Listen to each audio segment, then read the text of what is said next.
देखिए आज का कक्षा 11वीं का जो राजनीति विज्ञान का पेपर है इसके अपन ऑब्जेक्टिव क्वेश्चन सॉल्यूशन को देखेंगे। ठीक है, मिला लीजिए आप लोगों के कितने सही है और कमेंट्स में ज़रूर बताएं।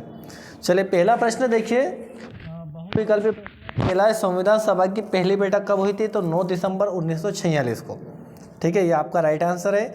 और दूसरा देखिए, शोषण के विरुद्ध अधिकार कौन से अनुच्छेद में दिया गया है? तो ये दिया गया है अनुच्छेद 23 से 24 के बीच में।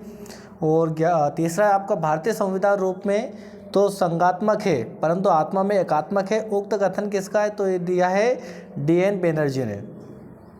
चौथा प्रश्न है, संविधान संशोधन किस अनुच्छेद में वर्णित है? 368 में। पांचवा देखिए यहाँ पर, जाति एवं रंगभेद विरोधी आंदोलन किस समानता की मांग करता है? तो सामाजिक समानता की।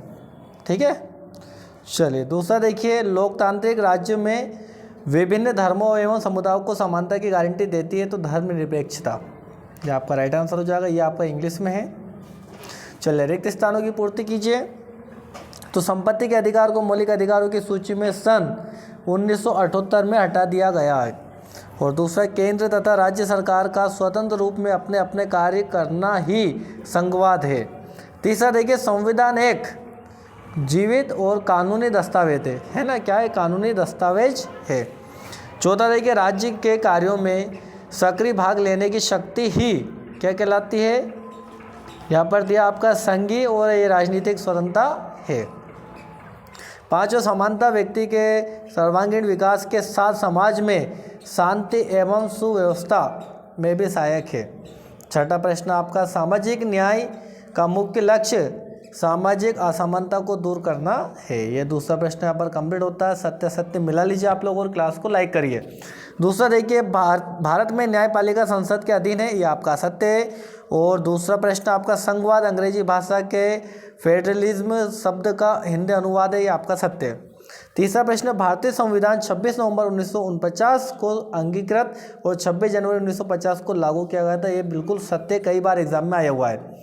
और चौथा प्रश्न है, राजनीतिक सिद्धांत स्वतंत्र, समानता, न्याय, लोकतंत्र और धर्मनिरपेक्षता इत्यादि अवधारणाओं का स्पष्ट करते हैं, सत्य आपका। पांचवा, स्वतंत्रता की सामाजिक न्याय का मुख्य तत्व है, सत्य। छठा, भारतीय धर्मनिरपेक्षता भविष्य की दुनिया का प्रतिबिंब प्रस्तुत करती है, ये आपका असत्य बेटा। चलिए यहाँ पर जोड़ी मिला लीजिए। उच्च न्यायालय के मुख्य न्यायाधीश, तो ये आपका राइट आंसर है राष्ट्रपति। ठीक है, नियुक्त करता राष्ट्रपति। दूसरा, विधानसभा के सदस्यों का निर्वाचन किया जाता है, तो ये किया जाता है आपका वयस्क मताधिकार। तीसरा, छुआछूत प्रथा की समाप्ति, तो यह आपका समता के अधिकार द्वारा। चौथा, नेल्सन मंडेला की आत्मकथा, तो यह है लॉन्ग वॉक टू फ्रीडम। और पांचवा, मत देने का अधिकार, तो पांचवा हो जाएगा आपका राजनीतिक अधिकार है। दिल्ली की गणतंत्र दिवस परेड, तो ये है आपका राष्ट्रवाद का प्रतीक।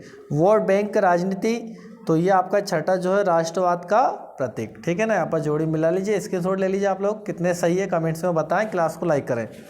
पहला एक शब्द वाक्य में होता है, भारत में प्रथम आम चुनाव किस वर्ष में हुआ? 1952 में हुआ है।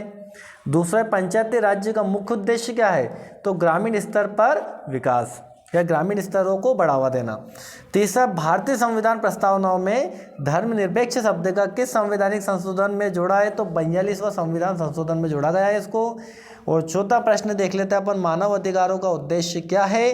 तो ये है आपका अधिकारों की सुरक्षा। और पाँच जो है आपका, एक देश में भ्रमण हेतु आया हुआ अन्य देश का नागरिक क्या कहलाता है? विदेशी कहलाता है, क्योंकि वो भारत देश का तो नागरिक बन नहीं जाएगा, घूमने के लिए आया वो।